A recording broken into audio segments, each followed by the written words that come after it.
Hi, and welcome to another video by Jim the Car Guy.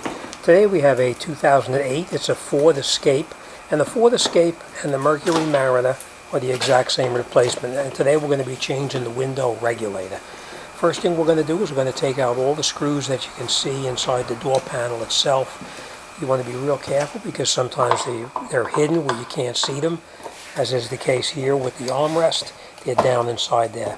Now sometimes in the armrest you may find that there's a plastic cover over the top of the screws. If that's the case, you'll just need to pull those out of the way so we can gain access to it. Don't forget to take the screw out in the front of the door panel as well. And then we're going to get behind the door panel on the lower bottom. We're going to pull it out. We can use a screwdriver or we can use a trim tool to actually pull the bottom of the panel away from the door, releasing the clips.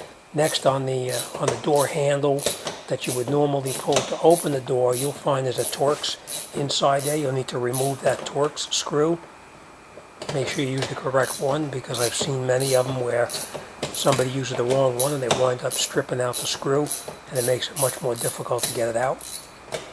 As I said previously, don't lose these. We're going to need to keep these and reuse them in the future. We pull off the cover that's behind the mirror just to access the other screws behind there. You just get in there with a small screwdriver and you pull it and it pops right off. We're going to take the panel now. We're going to push the top in, bang it in with your hand, push it up and out. Don't pull it too far, because in the back of it you'll have all of your electrical wiring inside there that's going to need to be removed. All right, let me show you what that looks like. Down inside here you'll see the wiring connects into all the switches on the door panel. We're going to need to remove those before we pull it and do any kind of damage whatsoever. We push in on the little clip on that side there, and then we pull it down and away. We're going to do the exact same thing on the door itself. You see the release lever? We're going to need to release that as well.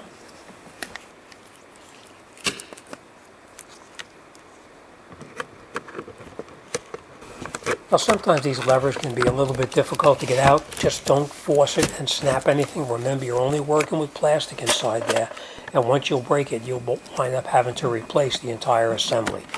Next, we're going to unplug the power windows and the power buttons. There's a little clip on here. You just push the clip in and pull it down, and you can pull it right out. Now once you have everything removed, then we can take the door panel and remove it from the vehicle and get it out of our way. Next, we're going to grab the plastic that covers the door panel itself. We're going to remove that plastic, trying not to rip it, because we want to use it in the future to put it back together. Remember, this door panel, the plastic on there suits two purposes. It's a sound deadening device. It actually keeps the sound from traveling through the vehicle itself, and it also keeps any kind of moisture that may get in there from getting into the vehicle itself. All right, we're going to remove the speaker. We unscrewed all the screws, and then we take out the clip on the back of the speaker, and now we can pull that plastic away. You want to try to get it out as intact as you possibly can without tearing it at all.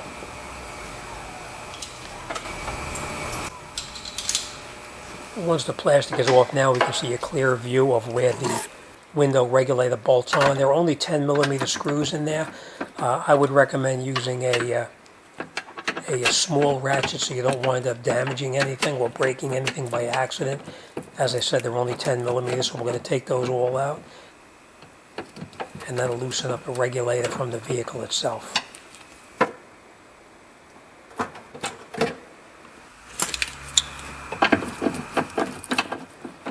Now, there should only be probably, I'm going to say, maybe 4 screws that actually hold the window regulator in place, 4 to 6. You'll have the regulator that's bolted on, but then you'll also have the screws that go through the window and bolt the window to the regulator itself. Now what we're going to do is we're going to take the window, we're going to lift the window away from the regulator before we pull it out. And the way we're going to do that is we're just going to grab the window, slide it up. We're going to have some tape with us, probably some duct tape or something like that, or masking tape, something that'll hold the window up, so that we pull the window up, and then we'll take the tape and we'll tape it on the outside of the window and pull it around over the window frame and then down on the inside to hold the window up and out of the way while we're working on it. Now you probably want to put a couple of pieces of tape on here, because the worst thing you can do is start to disassemble it, and all of a sudden that window slide down and hit you in the hands, or damage it, or God forbid shatter the window itself. Now once the window is taped up and out of the way, we're going to remove the rest of the 10mm bolts that hold the regulator in place, so that we could take the entire assembly out. Again, don't force anything. If it's not coming out, then look very carefully, because you may find another bolt hidden someplace. As I said, there should be 4 holding the regulator, and there's probably only 2 of them that hold the window to the regulator that need to be removed to get the window out.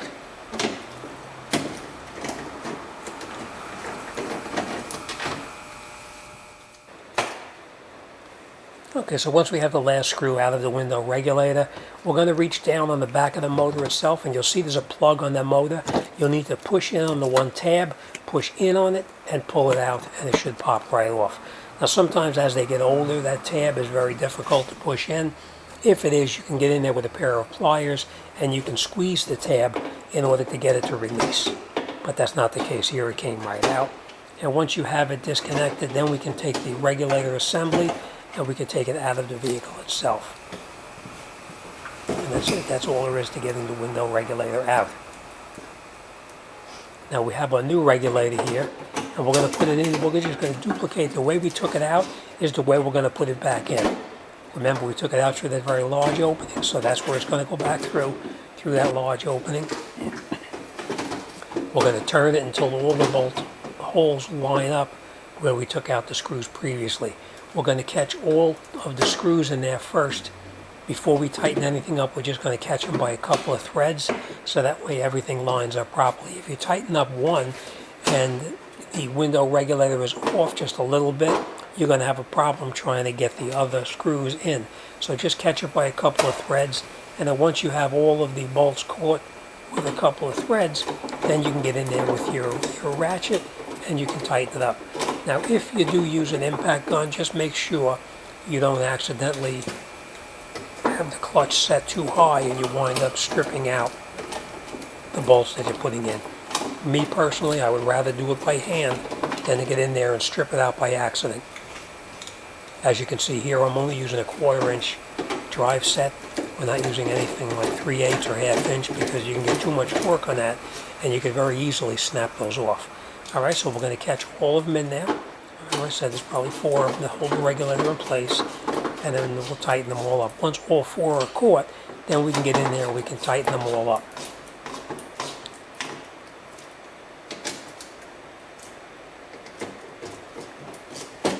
Alright, so they're nice and tight. Now don't forget, you've got to reach down inside there and you got to plug that motor back together.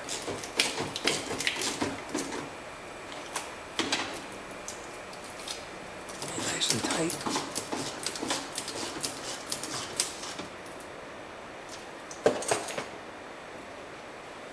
Okay, alright, we're good.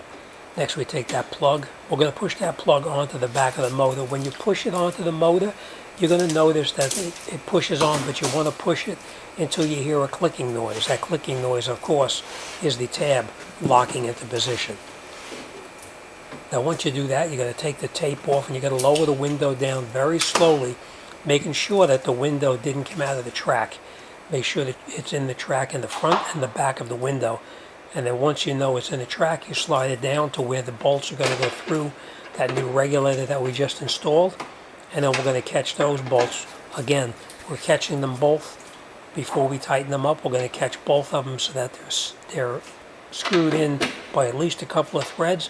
And then once we have it caught by a couple of threads, then we're going to come back in here and we're going to tighten it up the rest of the way.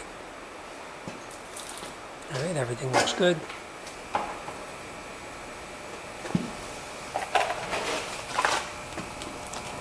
Okay, now once you're confident that everything is put back together and plugged in the way it's supposed to, we're going to take our plastic and we're going to put it back on exactly as we took it off. Now remember, it had that sticky glue on the back of it. It may not stick as good as it did from when it was manufactured, so if you need to, you can get in there with some tape and you could tape it into position, because once you put the door panel on, all those clips that we have that go in through the bottom of it will hold that plastic in position.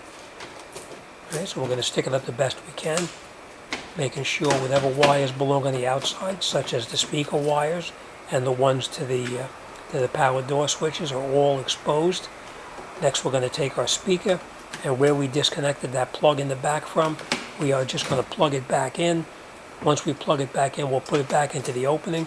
We're going to grab the 4 screws that we took out previously, and we're going to catch them inside there to hold that speaker in position. Now remember, the plastic was underneath the speaker, so the plastic does need to go on first before the speaker. Alright, grab our 4 screws, and we're going to catch again. All 4 of them, catch them before you tighten anything up, because it's much easier to move the speaker around to line the holes up when they're loose. Once you tighten them up, it makes it very difficult to try to move that speaker around. And once you have all 4 of the screws caught in there, then you can come in and you can tighten it up the rest of the way. Again, they don't have to be super tight, we're just snugging them down. And that's it, that's all there is for the speaker.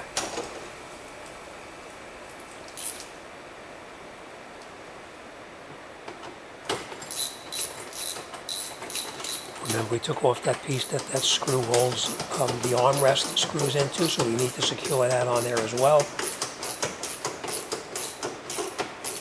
And then once we have that caught, we're pretty much ready to put our door panel back on, but make sure that these are nice and snug.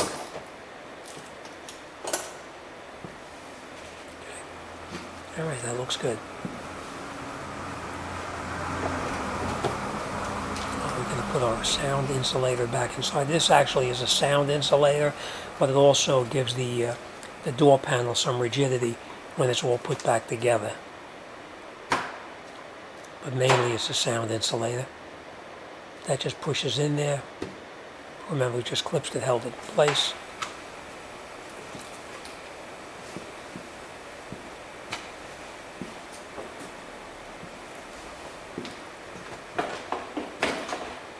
Alright, next we're going to take our door panel.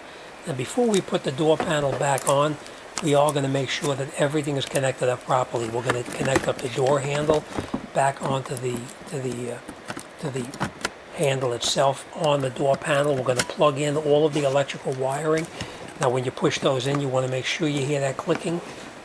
When you push it together, you should hear a click. If you don't hear a click, that means it didn't lock in place.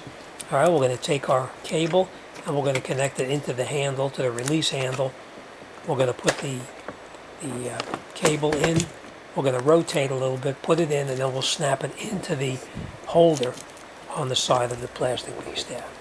Alright, so sometimes it's hard to film it and do it at the same time. And it just pushes in and snaps right in place just like that. Alright, now we're ready to put our door panel back onto the vehicle.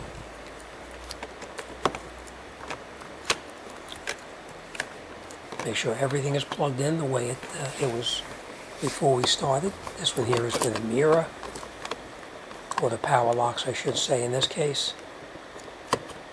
Okay, snaps in place, and you'll hear it click, and we're good.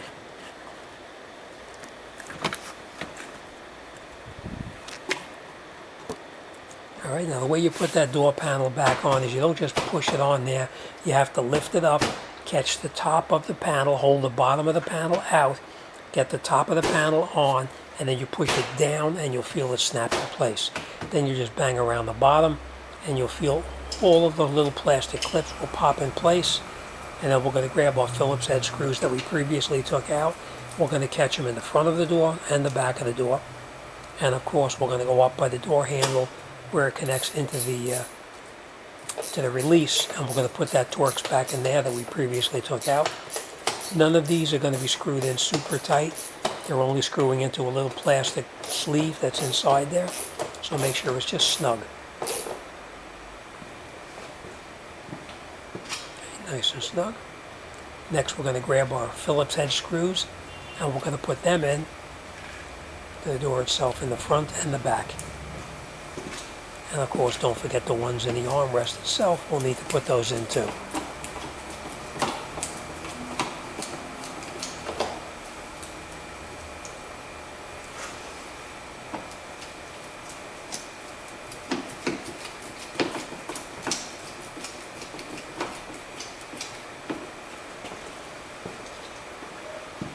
Okay, then we'll go around the front there. We'll do the exact same thing in the front. Remember, the front, there was only one screw on the lower portion of it, so that's all we need to put back in there, of course.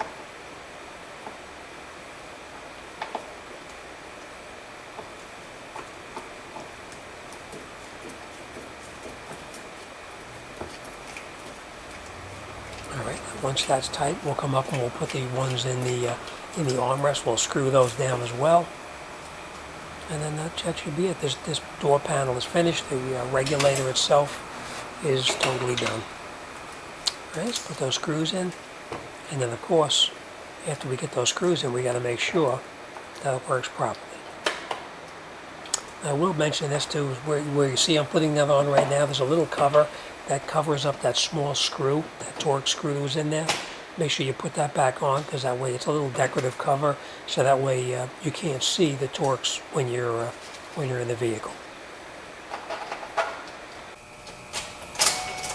Okay, once everything is secured in place, we're going to turn the key to the on position. We're going to grab our power window button, and we're going to have the window up and down just the way it's supposed to. Of course, we're going to clean all the fingerprints off the window before we give it back to the customer, but that's it. Our regulator is done.